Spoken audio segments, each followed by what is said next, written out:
On August 9th, 1952, during the demolition of St. Dominic's Rectory in Bensonhurst, Brooklyn, construction workers broke through a wall in the basement and found a room that shouldn't exist.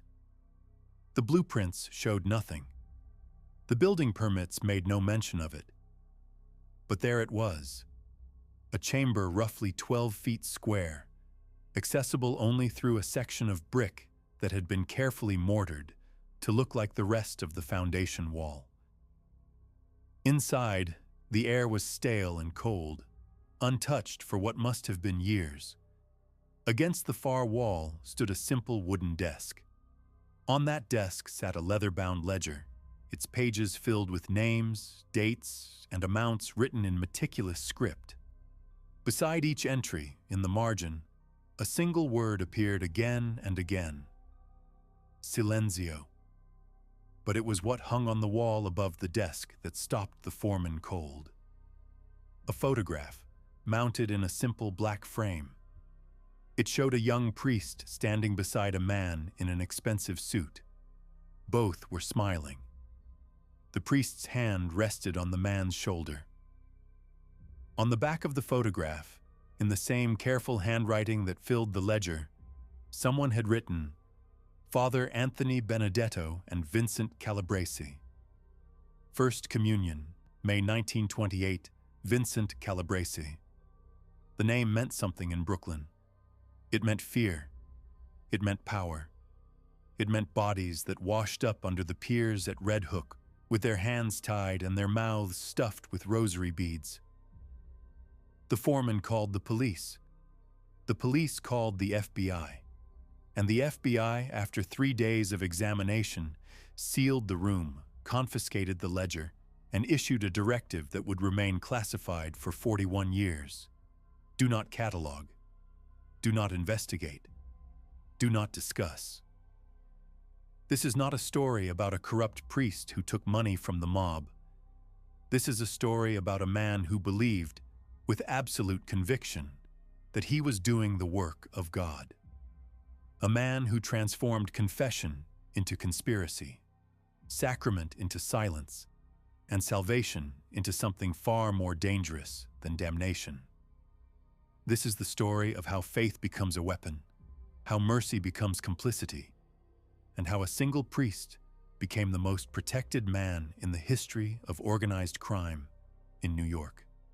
To understand how Father Anthony Benedetto built a hidden empire of absolution beneath the streets of Brooklyn, we must go back to a cold morning in February 1919, to a tenement on Mulberry Street, and to a boy who believed God spoke to him through the sound of church bells. The boy who heard God, Anthony Benedetto, was born during the Spanish flu epidemic, the fourth son of Sicilian immigrants who worked 16-hour days in a garment factory on the Lower East Side. His father, Giuseppe, had hands like leather from years of handling industrial sewing machines. His mother, Maria, had eyes that never quite lost the exhaustion of crossing an ocean with 3 children under the age of 5. The Benedetto apartment was 3 rooms on the 5th floor of a building that smelled like cabbage and coal smoke. 7 people lived there, sometimes 8, when Giuseppe's brother came up from Baltimore looking for work. Anthony slept on a cot in the kitchen, and every morning at 6 o'clock, the bells of Old St. Patrick's Cathedral would ring, and the sound would travel down Mott Street and through the thin walls of the tenement like a voice calling his name. He told his mother, when he was 7 years old, that the bells were God asking him to come home. Maria Benedetto, who had buried 2 children before they could walk, who had watched her husband's hands bleed from the machines, who had learned that America was just another word for hunger with better streets, looked at her youngest son and saw something she hadn't seen in years: hope. She began taking him to Mass every morning, not just Sundays, every single morning. They would walk together through the pre-dawn streets, past the push carts being set up for the day's business, past the men smoking on stoops who tipped their caps to Maria because everyone knew the Benedettos were decent people, people who paid their debts and kept their mouths shut. Inside the cathedral, Anthony would kneel in the front pew and stare at the crucifix above the altar. He would watch the way the candlelight moved across the face of Christ. He would listen to the Latin prayers he didn't understand but felt in his chest like a second heartbeat. And he would wait for the bells to ring again, because when they did, he felt certain, absolutely certain, that he was exactly where he was supposed to be. By the time he was 12, he was serving as an altar boy. By 14, he was helping Father Dominic Russo, the parish priest, with administrative duties. By 16, he had announced to his family that he had a vocation. He was going to seminary. He was going to become a priest. Giuseppe Benedetto, who had hoped his youngest son might become a lawyer or a doctor, who had imagined Anthony as the one who would lift the family out of the tenements, said nothing. He simply nodded, crossed himself, and went back to his newspaper. But Maria wept, not from sadness, from relief. Because in 1935, in the middle of the Depression, in a neighborhood where boys became either laborers or criminals, her son had found a third path. He had found God. What she didn't know, what no one knew yet, was that Anthony Benedetto had also found something else. He had found a way to reconcile two truths that most people believed were irreconcilable: that God loved everyone, even sinners, and that some sinners needed protection more than they needed redemption. The seminary and the Shadow Anthony entered St. Joseph's Seminary in Yonkers in the fall of 1937. He was 18 years old, thin as a rail, with dark eyes that seemed too large for his face, and a voice that was soft but carried weight. His classmates remember him as serious, devout, and unnervingly perceptive. He could read a room the way some men read a racing form. He knew who was struggling, who was faking, who was there because they believed, and who was there because their mothers had made them promise. He excelled in theology, particularly moral theology. He wrote papers on the nature of sin, the limits of absolution, the tension between divine mercy and human justice. His professors noted that he had an unusual capacity for empathy. He could argue both sides of any ethical dilemma with equal conviction. He understood in a way that made some of his instructors uncomfortable, that the world was not divided into saints and sinners, but into people trying to survive and people trying to convince themselves that survival was the same as righteousness. In his third year, he wrote a thesis on the seal of confession. The seal, he argued, was not just a rule. It was a sacrament in itself. It was the physical manifestation of God's promise that no sin was beyond forgiveness, that no confession was too terrible to be heard. To break the seal, he wrote, was not just a violation of canon law. It was a betrayal of the fundamental covenant between God and man.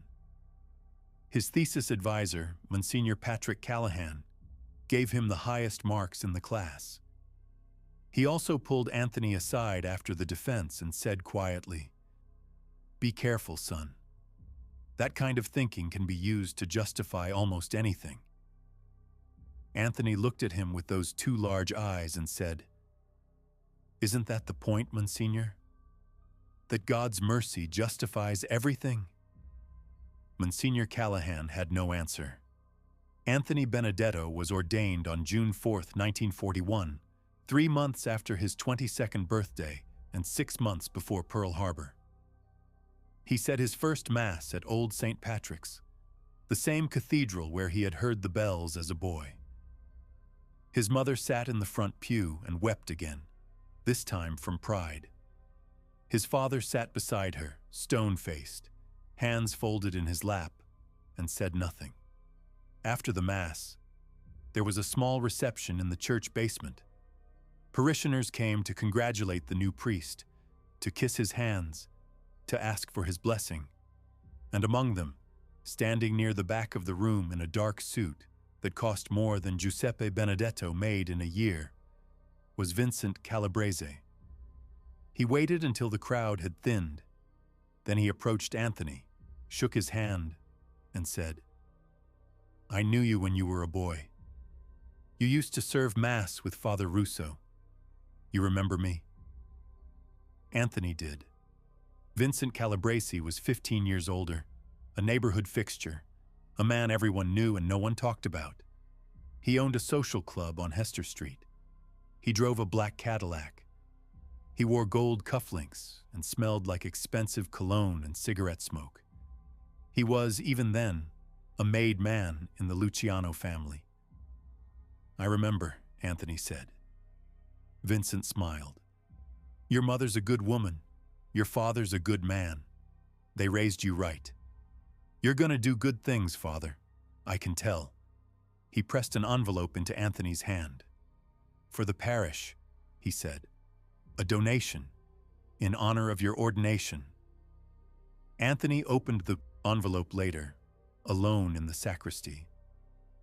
Inside was $500 in cash, more money than he had ever seen in one place, enough to repair the church roof, replace the worn-out kneelers, buy new vestments for the altar boys. He could have refused it.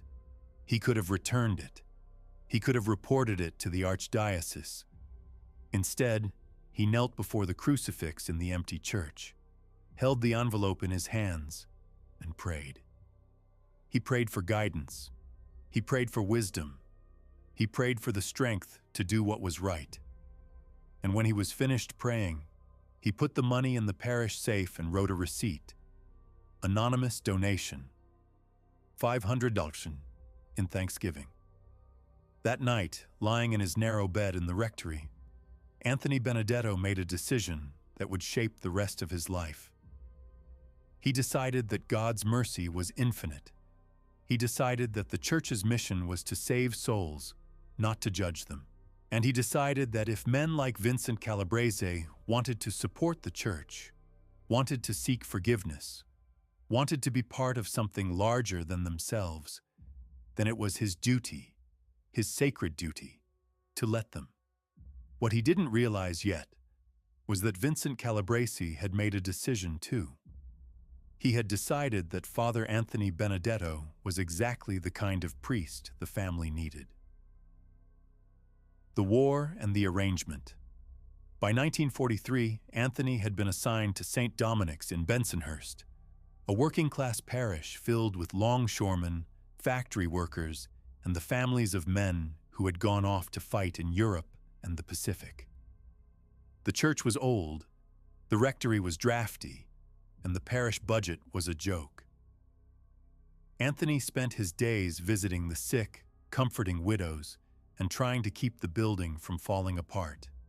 He also heard confessions, hours and hours of confessions, men who drank too much, women who gossiped, teenagers who lied to their parents, the ordinary sins of ordinary people trying to get by. And then, one Saturday afternoon in November, Vincent Calabrese walked into the confessional. "Bless me, Father, for I have sinned," he said. "It's been 6 months since my last confession." Anthony recognized the voice immediately. He said nothing. He waited. Vincent continued. "I've done things, Father. Bad things, things I can't undo. But I want to be right with God. I want to be forgiven." Anthony asked the question he was required to ask. "Are you sorry for these sins?" "I am. Do you intend to avoid them in the future?" There was a pause. Then Vincent said, "I intend to try, Father. But I live in a world where trying isn't always enough." Anthony could have ended the confession there. He could have told Vincent that absolution required true contrition, a firm purpose of amendment, a genuine commitment to change. He could have refused. Instead, he said, "God's mercy is infinite. If you are truly sorry, you are forgiven." He gave Vincent a penance, 10 Hail Marys, an act of contrition, and absolved him. And when Vincent left the confessional, he knelt in the pew, said his prayers, and crossed himself. Then he stood, walked to the back of the church, and dropped an envelope in the poor box. The next morning, Anthony found the envelope. Inside was $1,000. This became the pattern. Every few months, Vincent would come to confession. He would confess his sins, never in detail, always in vague terms that respected the boundaries of what could and couldn't be said. Anthony would absolve him. Vincent would leave a donation. The church roof was repaired. The heating system was replaced. The parish school got new textbooks. And Anthony told himself that this was ministry. This was what priests did. They met people where they were. They offered grace. They built bridges between the sacred and the profane. But the arrangement didn't stop with Vincent. In the spring of 1944, Vincent brought his cousin Salvatore. Then Salvatore brought his brother-in-law Dominic. Then Dominic brought his crew. One by one, the men of the Calabresi family began coming to St. Dominic's. They came for Mass. They came for confession. They came for baptisms and weddings and funerals, and they came with envelopes. Anthony never asked what was in the envelopes. He never asked where the money came from. He told himself it didn't matter. The church needed the money. The parish needed the support. And these men, these sinners, needed a place where they could be something other than what the world said they were. He was saving souls. That's what he told himself. He was doing the work of God. The hidden room. In the summer of 1946, Vincent Calabresi came to Anthony with a problem. They met in the rectory late at night after the housekeeper had gone home. Vincent sat in the chair across from Anthony's desk, his hat in his lap, his expression grave. "Father," he said, "I need your help." Anthony waited. "There are things," Vincent said carefully, "that need to be kept safe. Records, documents, things that could hurt people if they fell into the wrong hands." Anthony understood immediately. He understood what Vincent was asking. He understood what it meant. "You want to store them here?" Anthony said. "In the church." Vincent nodded. "No one would look here, Father. No one would think to. And if they did, well," he gestured around the room. "This is sacred ground. The law respects that."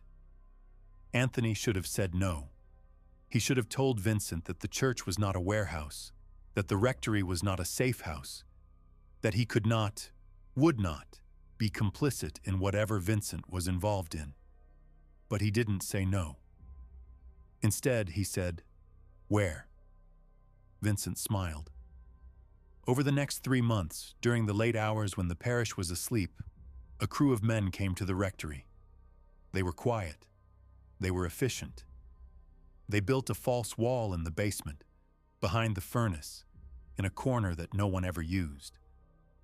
They installed a hidden door with hinges that didn't squeak, and a latch that looked like part of the brick. They created a room that didn't exist. And when it was finished, Vincent brought the ledger. It was a simple thing. Leather-bound, about the size of a missal, with pages that had been carefully ruled by hand. Inside were names, dates, and amounts, payments made, debts settled, arrangements honored, and beside each entry, in Anthony's own handwriting, the word silenzio. Because that was the agreement. That was the sacrament. Vincent and his men would confess their sins.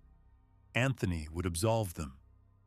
And whatever was said in the confessional, whatever was recorded in the ledger, would remain sealed. Not by law, by something stronger than law. By the promise of God. Anthony told himself that he was protecting the seal of confession. He told himself that this was an extension of his sacred duty. that the ledger was simply a record of absolutions given, of souls brought back into the fold. He told himself that the money the family donated, the money that built the new parish hall, that funded the soup kitchen, that paid for the scholarship program, was proof that God could work through anyone, even sinners. He told himself a lot of things. But late at night, alone in the rectory, kneeling before the crucifix in his room, he would pray for guidance. He would ask God if he was doing the right thing. He would ask if mercy and complicity were the same. And the bells of St. Dominic's would ring, the same bells that had called him as a boy, and he would take their sound as an answer. The baptism of blood. In the fall of 1948, Vincent Calabresi's youngest son, Michael, was born. The baptism was held at St. Dominic's on a Sunday afternoon in October. The church was packed. The Calabresi family filled the first 6 pews. Men in dark suits stood along the walls. Women in their best dresses held rosaries and wept with joy. Anthony performed the ceremony. He poured the holy water over the infant's head. He anointed him with sacred oil. He spoke the ancient words, "I baptize you in the name of the Father, and of the Son, and of the Holy Spirit." And when it was finished, Vincent approached the baptismal font, his wife beside him, the baby in her arms, and he said, "Father, we want you to be Michael's godfather." The request was not unusual. Priests often served as godfathers. It was an honor, a recognition of the bond between the family and the church. But Anthony hesitated, because he knew what it meant. He knew that to become Michael's godfather was to become part of the family in a way that went beyond the spiritual. It was to accept a role, a responsibility, a place in the structure that Vincent had built. Vincent saw the hesitation. He leaned in close, his voice low enough that only Anthony could hear. "You've been a father to all of us, Father. You've given us something we couldn't find anywhere else. You've given us peace. Let us give you a family." Anthony looked at the baby. Michael's eyes were closed. His tiny fists were clenched. He was perfect, innocent, unburdened by the sins of his father, by the weight of the world he had been born into. "I accept," Anthony said.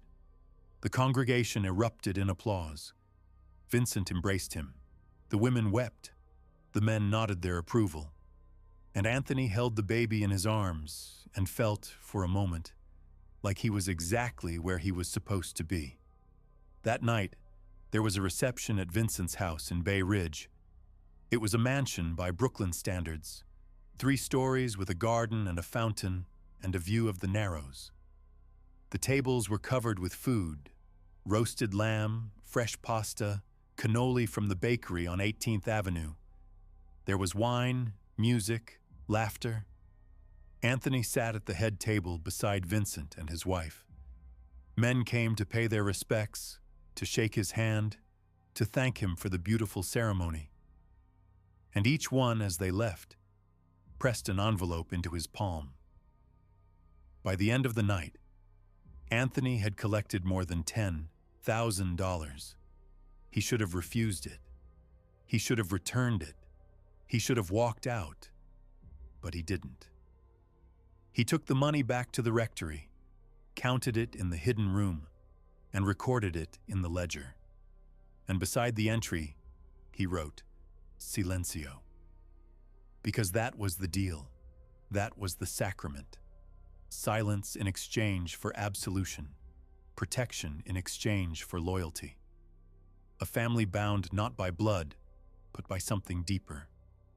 By the promise that no matter what sins were committed, no matter what darkness lived in the hearts of these men, there was a place where they could be forgiven. And Father Anthony Benedetto was the keeper of that place. The commission and the confession. By 1950, the Calabrese family had become one of the most powerful crime organizations in Brooklyn. They controlled the waterfront, the trucking unions, the numbers rackets, and a network of legitimate businesses that laundered money faster than the IRS could track it. Vincent was no longer just a soldier. He was a capo, a man who sat at the table when decisions were made, when territories were divided, when problems were solved. And problems in that world were solved with violence. Anthony knew this. He knew what the men who came to his confessional had done. He knew about the beatings, the extortion, the bodies that disappeared. He knew because they told him, not in detail, never in detail, but enough. Enough that he understood the weight of what he was absolving. In the spring of 1950, a man named Frankie Delano came to confession. Frankie was a soldier in the Calabrese crew, a man with a reputation for being efficient and ruthless. He knelt in the confessional, made the sign of the cross, and said, "Bless me, Father, for I have sinned." Anthony waited. "I killed a man," Frankie said. His voice was flat, emotionless. He was skimming. "Vincent told me to handle it, so I did." Anthony felt his chest tighten. He had heard confessions of violence before, but never this direct, never this cold. "Are you sorry?" Anthony asked. Frankie was silent for a long moment. Then he said, "I'm sorry it had to be done, but it had to be done. That's not the same as being sorry for the sin." "I know, Father, but it's the truth." Anthony could have refused absolution. He could have told Frankie that without true contrition, there could be no forgiveness. He could have ended the confession and walked away. But he didn't.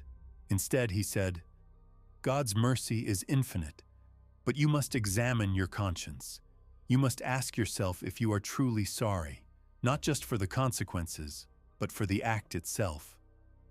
Frankie said nothing.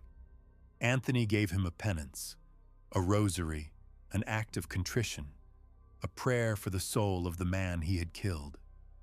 And then he absolved him. When Frankie left the confessional, he knelt in the pew, said his prayers, and crossed himself. Then he stood, walked to the back of the church, and left. That night, Anthony couldn't sleep. He lay in his bed, staring at the ceiling, and asked himself the question he had been avoiding for years. What am I doing? He was not saving souls. He was enabling them. He was not offering mercy. He was offering cover. He was not a priest. He was an accomplice. But then he thought about the parish. He thought about the soup kitchen that fed 200 people a week. He thought about the scholarship program that had sent 12 kids to college.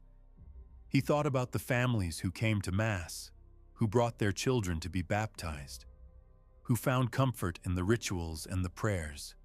He thought about Vincent, who had been coming to confession for 7 years, who had never missed a Sunday Mass, who had wept when his son was baptized. And he told himself that God worked in mysterious ways, that mercy was not the same as approval, that his job was not to judge, but to forgive. He told himself these things until he believed them. The federal raid. On the morning of November 18, 1951, federal agents raided Vincent Calabrese's home in Bay Ridge. They had a warrant. They had wiretaps.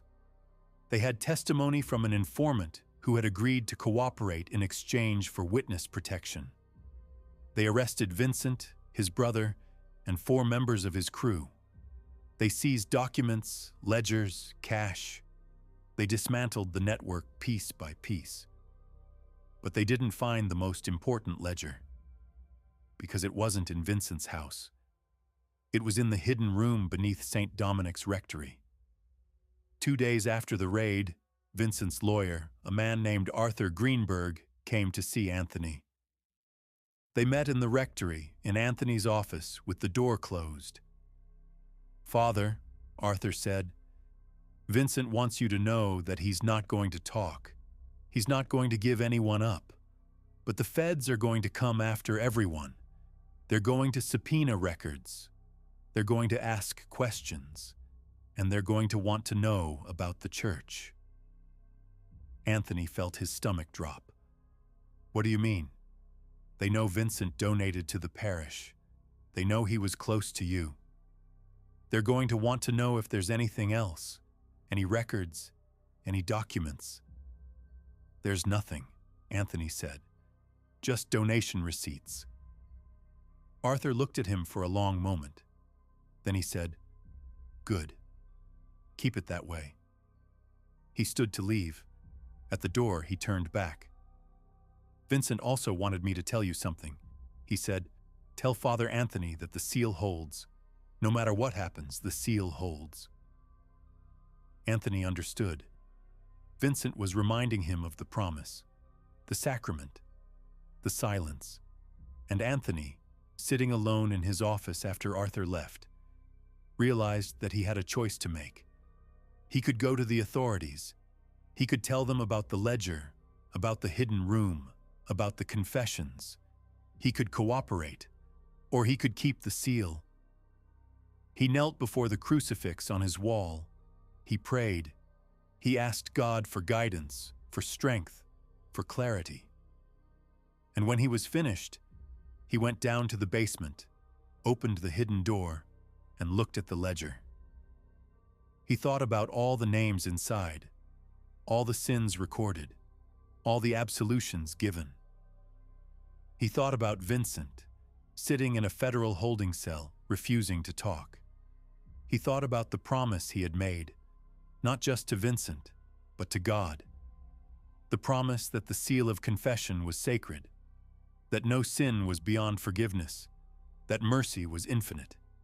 He closed the door, locked it, and walked back upstairs. The seal would hold. The trial and the silence. Vincent Calabresi's trial began in the spring of 1952. It lasted 6 weeks. The prosecution presented wiretaps, financial records, and testimony from the informant, a man named Paulie Rizzo, who had been Vincent's driver for 3 years. Paulie testified about the structure of the organization, the meetings, the payments. He testified about beatings and threats and murders. He testified about Vincent's role in all of it. But he never mentioned the church. He never mentioned Father Anthony Benedetto. And when the prosecutor asked him if Vincent had any other associates, anyone else who might have helped him, Paulie said, "No." Vincent kept things tight. He didn't trust nobody. The defense called no witnesses. Vincent's lawyer argued that the wiretaps were inadmissible, that Paulie's testimony was unreliable, that the prosecution had failed to prove its case beyond a reasonable doubt. The jury deliberated for 2 days. They found Vincent guilty on 7 counts of racketeering, extortion, and conspiracy to commit murder. The judge sentenced him to 25 years in federal prison. Vincent stood to hear the sentence. He didn't flinch. He didn't speak. He simply nodded, crossed himself, and was led away in handcuffs. Anthony was in the courtroom that day, sitting in the back row. He watched Vincent being taken away. He watched Vincent's wife collapse in tears. He watched the federal agents congratulate each other. And he felt nothing. Not relief, not guilt. Just a vast, hollow emptiness. That night, he went to the hidden room. He opened the ledger and looked at the entries. Hundreds of them. Years of confessions, absolutions, donations. He thought about burning it. He thought about taking it to the authorities, about confessing everything, about accepting whatever consequences came. But he didn't. Instead, he wrote one final entry. Vincent Calabresi. Sentenced, November 1952, Silencio. Then he closed the ledger, locked the door, and walked back upstairs. The Saint of Brooklyn. After Vincent's conviction, the federal investigation continued. They went after the rest of the Calabrese crew, one by one. They seized assets, froze accounts, dismantled the network. But they never came for Father Anthony Benedetto. There were rumors, of course. Whispers in the neighborhood. People who wondered how a parish priest could afford to renovate an entire church on a working-class congregation's donations. People who noticed that the men who came to St. Dominic's always seemed to walk a little taller, to carry themselves with a little more confidence, as if they had been absolved of something more than ordinary sins. But no one talked, no one testified, no one broke the seal. Because in that world, in that neighborhood, there were rules. And the most important rule was this: you don't betray a priest. You don't betray a man who has heard your confessions, who has baptized your children, who has buried your dead. You don't betray a saint. And that's what Anthony became.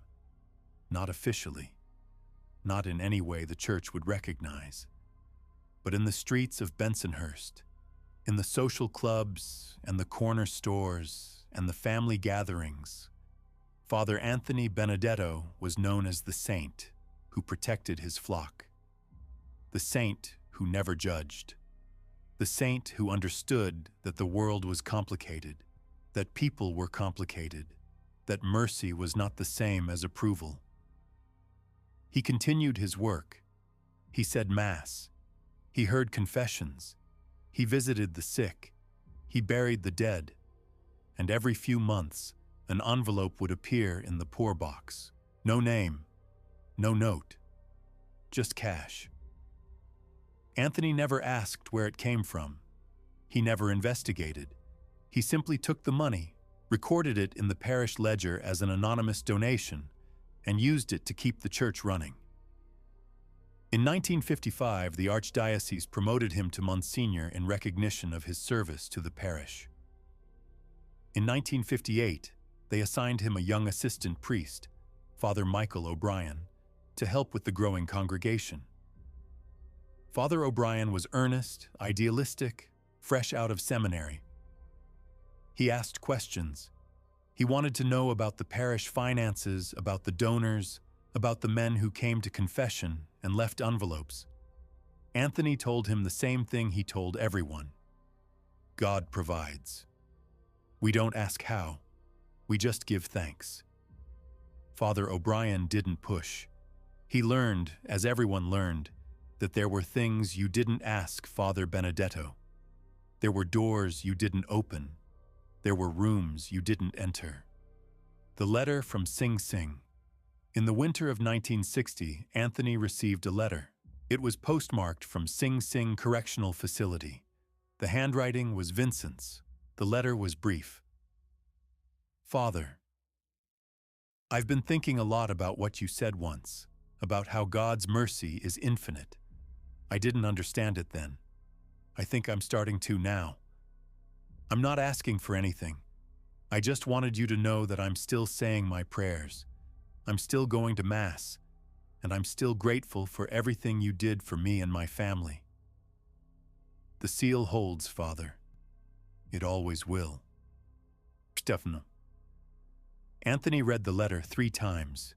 Then he folded it carefully, placed it in an envelope and put it in the hidden room beside the ledger. He never wrote back. There was nothing to say. The seal held. That was enough. The death of a Saint Father, Anthony Benedetto, died on March 3, 1971, at the age of 51. The official cause of death was a heart attack. He was found in his room in the rectory, kneeling before the crucifix, his rosary in his hands. The funeral was held at St. Dominic's. The church was packed. The Calabrese family was there, Vincent's wife, his children, his brothers. Men in dark suits stood along the walls. Women wept. The bishop himself presided over the Mass. In his eulogy, the bishop spoke about Anthony's devotion, his service, his unwavering commitment to his flock. He spoke about the soup kitchen, the scholarship program, the renovations to the church.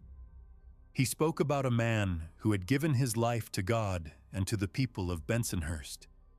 He did not speak about the hidden room. He did not speak about the ledger. He did not speak about the envelopes or the confessions or the silence, because no one knew, or if they knew, they didn't say. After the funeral, the archdiocese sent a team to clean out the rectory. They packed up Anthony's belongings, his books, his vestments. They cataloged the parish records, the financial documents, the correspondence. And then, 6 months later, they began the demolition. The diocese had decided to build a new rectory, a modern building with better heating and plumbing. The old structure was too expensive to maintain, too outdated to be practical. And that's when the construction workers found the room, the sealed file. The FBI took the ledger, they took the photograph, they took everything. They spent 3 months analyzing it. They cross-referenced the names with known associates of the Calabresi family. They matched the dates with crimes that had been committed, with murders that had gone unsolved, with money that had disappeared. And then they sealed the file. The official explanation was that the evidence was too old, too circumstantial, too compromised by the passage of time. Most of the men named in the ledger were dead or in prison. The statute of limitations had expired on most of the crimes. There was no point in pursuing it.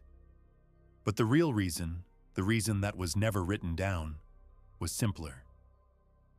They couldn't prosecute a dead priest. They couldn't put a saint on trial. And more than that, they couldn't break the seal. Because if they did, if they used the confessions recorded in that ledger as evidence, they would destroy the one thing that kept the entire system functioning. They would destroy the trust between the church and the people who needed it most. So they sealed the file. They buried it in a warehouse in Maryland. And they issued the directive: do not catalog, do not investigate, do not discuss. The hidden room was filled in.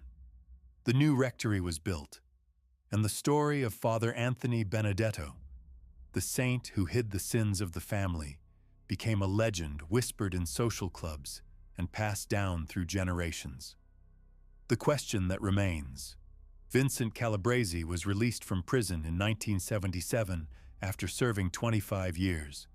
He was 73 years old, frail, his hands shaking from Parkinson's disease. He moved into a small apartment in Bensonhurst, 3 blocks from St. Dominic's. He went to Mass every Sunday. He sat in the same pew where he had sat with his family 40 years earlier. He prayed the rosary. He took communion. And every few months, he would walk to the cemetery where Father Anthony Benedetto was buried. He would stand at the grave, his hat in his hands, and he would say a prayer. No one knows what he prayed for. No one knows what he said. But the people who saw him there, the people who recognized the old man with the shaking hands, they said he always left something at the grave. A single white rose, and beside it, a small envelope. Vincent Calabresi died in 1983. He was buried in the same cemetery, 3 rows away from Father Anthony. At his funeral, there were no federal agents, no investigators, no reporters, just family, just friends, just the people who had known him, who had loved him, who had been part of the world he had built. And in the eulogy, Vincent's oldest son, Michael, the boy who had been baptized by Father Anthony, the boy who had grown up in the shadow of the saint, said this: "My father was not a perfect man. He made mistakes. He did things he regretted. But he believed in God. He believed in mercy. And he believed that no matter how far you fall, there's always a way back." He paused. He looked out at the congregation. And then he said, "Father Anthony taught him that. And my father never forgot." the truth in the silence. The ledger remains sealed. The file remains classified. The room beneath St. Dominic's has been filled in, paved over, forgotten. But the question remains. Was Father Anthony Benedetto a saint or a sinner? Was he a man who weaponized mercy, who turned the sacrament of confession into a tool of organized crime? Or was he a man who understood that the world is not divided into good and evil, but into people trying to survive and people trying to find grace in the darkness? Did he enable violence, or did he offer the only path to redemption that men like Vincent Calabrese would ever accept? Did he betray his vows, or did he fulfill them in a way that the Church could never officially acknowledge? The answer, like the ledger itself, remains hidden, sealed, silenced. Because in the end, the seal of confession is not just a rule, it's a promise. A promise that some truths are too dangerous to be spoken. A promise that some sins are too heavy to be carried alone. A promise that mercy, real mercy, requires a kind of silence that the world will never understand. Father Anthony Benedetto kept that promise. He kept it until the day he died. And in doing so, he became something the Church could never canonize and the law could never prosecute. He became a saint to the sinners, a confessor to the damned. A man who believed with absolute conviction that God's mercy was infinite, even when it looked exactly like complicity. The bells of St. Dominic's still ring every morning at 6 o'clock. They ring over the streets of Bensonhurst, over the tenements and the social clubs and the corner stores. They ring over the cemetery where Father Anthony and Vincent Calabrese are buried, 3 rows apart, their secrets sealed forever. And if you listen closely, if you stand in the right place at the right time, you can almost hear what those bells are saying. Not a call to worship, not a call to confession, but a question that has no answer. A question that will echo long after the last envelope is opened, the last ledger is burned, the last confession is heard. Can a man serve both God and the devil? Can mercy and complicity be the same? And if a saint hides the sins of the family, does that make him a protector or a prisoner of the very darkness he sought to absolve? The bells ring, the question remains, and the silence, like the seal itself, holds.